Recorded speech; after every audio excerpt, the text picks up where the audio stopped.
Hello বন্ধুরা, welcome to my channel চটপটি রাঁধুনি। আজকে আমি তোমাদের জন্য নিয়ে এসেছি বাচ্চাদের জন্য একটা রেসিপি, যেটা কিনা 5 মিনিটে বানানো হয়ে যাবে আর বাচ্চারাও কিন্তু ভীষণ খুশি হবে। আজকালকার দিনে বাচ্চারা তো এইসব খাবার ভুলেই গেছে। ফাস্ট ফুড ছাড়াও কিন্তু এইসব দিয়েও বাচ্চাদের খুব তাড়াতাড়ি ভোলানো যায়। বাড়িতে কিভাবে সহজভাবে মুড়ির মোয়া বানিয়ে নেবে চলো আজকে দেখে নিই। মুড়ির মোয়া বানানোর জন্য প্রথমে আমি এখানে মুড়ি নিয়েছি। মুড়িটাকে প্রথমে শুকনো কড়াইতে হালকা একটু গরম করে নেব। একটু গরম করে নিলে না মুড়ির মোয়াটা ভীষণই মচমচে হয় আর অনেক দিন পর্যন্ত একই রকম ভালো থাকে। একদম ফ্লেমটা লোতে রেখে আমি 1 মিনিট মতন এই মুড়িটা দিয়ে কড়াইতে একটু নাড়াচাড়া করে নিয়েছি। তারপর আমি এই মুড়িটা নামিয়ে রেখে দিয়েছি। এরপর আরেকটা কড়াইতে এখানে আমি গুড় নিয়েছি। এখানে আমি 200 মতন গুড় নিয়েছি আর মুড়ি আমি 250 মতন নিয়েছি। গুড়টাকে আমি অল্প একটু 2 চামচের মতন জল দিয়ে একদম লো ফ্লেমে দিয়ে ভালো করে গলিয়ে নেব। জল এখানে দিতে লাগে না, এই গুড়টা যেহেতু ফ্রিজে ছিল ওই জন্য আমি 2 চামচের মতন জল ব্যবহার করেছি। এবার গুড়টা ভালো করে গলে গেছে। এবার ফ্লেমটা আমি লোতে দিয়ে হালকা করে কিছুক্ষণ মতন নাড়িয়ে নেব। এখানে কিন্তু গুড়ের কোনো পাক আসবে না। আমরা নাড়ুতে যেরকম পাক দিই এখানে কিন্তু পাক আসবে না। গুড়টা যখন ভালো মতন জাল উঠে আসবে তখনই কিন্তু এই মোয়ার পাকটা এসে যাবে। বেশিক্ষণ যদি এই গুড়টা পাকানো হয় তাহলে মোয়াটা যখন খাবেন তখন কিন্তু খুব শক্ত লাগবে।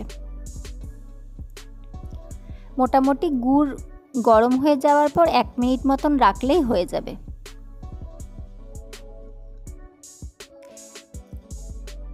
এবার এখানে ফেনা উঠে গেছে গুড়ের। এর পর্যায়ে আমি এবারে আস্তে আস্তে মুড়িটা কড়াইয়ের মধ্যে কিন্তু দিয়ে দেবো। যদি আপনাদের বুঝতে অসুবিধা হয় এরকমভাবে খুন্তির মধ্যে গুড়টা দেবেন, তখন এবং গুড়টা খুব আস্তে আস্তে পড়ছে আর হাতে দিলে একটা হালকা চিটচিটে ভাব এসছে, কোনো একতার বা দুতার কিন্তু নয়। হালকা একটা চিটচিটে ভাবের মতন আসলেই হয়ে যাবে। এবারে আমি কড়াইতে টেলে রাখা সেই মুড়িটা অল্প অল্প করে দেব আর আরেক হাত দিয়ে কিন্তু সঙ্গে সঙ্গে মিশিয়ে নেব। অল্প করে মুড়ি দেব আর অল্প করে মেশাবো। এইভাবে কিন্তু আমি প্রত্যেকটা মুড়ির মধ্যে যেন গুড়টা ভালো করে লেগে যায় সেইভাবে মিশিয়েছি, যাতে কোনো মুড়ি সাদা না থাকে। এবার আমার ভালো করে কিন্তু মেশানো হয়ে গেছে। একটা জিনিস খেয়াল রাখতে হবে, এটা কিন্তু মেশানোর পরপরই কিন্তু মোয়ার পাকটা দিয়ে নিতে হবে, নালে যদি ঠান্ডা হয়ে যায় তাহলে কিন্তু এটার আর মোয়ার পাক আসবে না। এবার আমি সামনে একটা বাটিতে জল নিয়ে হাতে একটু জল মাখিয়ে নিয়ে তাড়াতাড়ি গরম অবস্থাতে নিয়ে এভাবে হাতে প্রেসার দিয়ে দিয়ে গোল করে করে এরকম মোয়া বানিয়ে নিচ্ছি।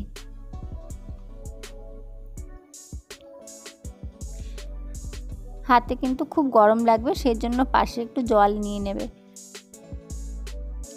আর যখন মুড়ির মোয়াটা যখন আমি পাক দেবো তখন কিন্তু হাতে এটাকে খুব ভালো করে চেপে দিতে হবে। ওপর দিয়ে শুধু হালকাভাবে করলে হবে না, ভালো করে চেপে দিতে হবে যাতে মোয়াটা ভালো করে সেট হয়ে যায়।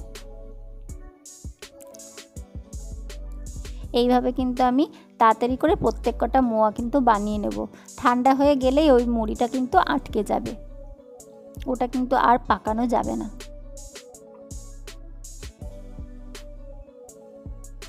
এইভাবে দেখুন আমার মোয়াগুলো কিন্তু আস্তে আস্তে পাকানো হয়ে যাচ্ছে। বাচ্চাদের যদি এরকম মোয়া বানিয়ে দেওয়া যায় বাড়িতে, তারা কিন্তু খুব খুশি হয়। আর এগুলো বাড়িতে বানানো জিনিস, বাচ্চাদের খাওয়াও কিন্তু খুব একটা ক্ষতিকর হবে না। আপনারাও বাড়িতে বানাবেন।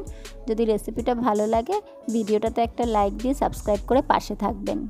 তো দেখুন আমার এই মোয়া কিন্তু রেডি হয়ে গেল কত তাড়াতাড়ি, মাত্র 10 মিনিটে।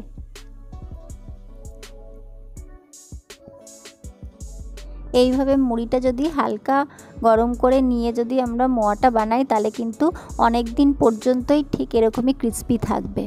মোয়াটা যখন হালকা ঠান্ডা হয়ে যাবে তখন একটা এয়ারটাইট কন্টেনারে রেখে দেবেন, এটা অনেক দিন পর্যন্ত ভালো থাকে। রেসিপিটা যদি ভালো লাগে কমেন্ট করে কিন্তু জানাবেন। কেমনভাবে বানালেন আর কেমন লাগলো।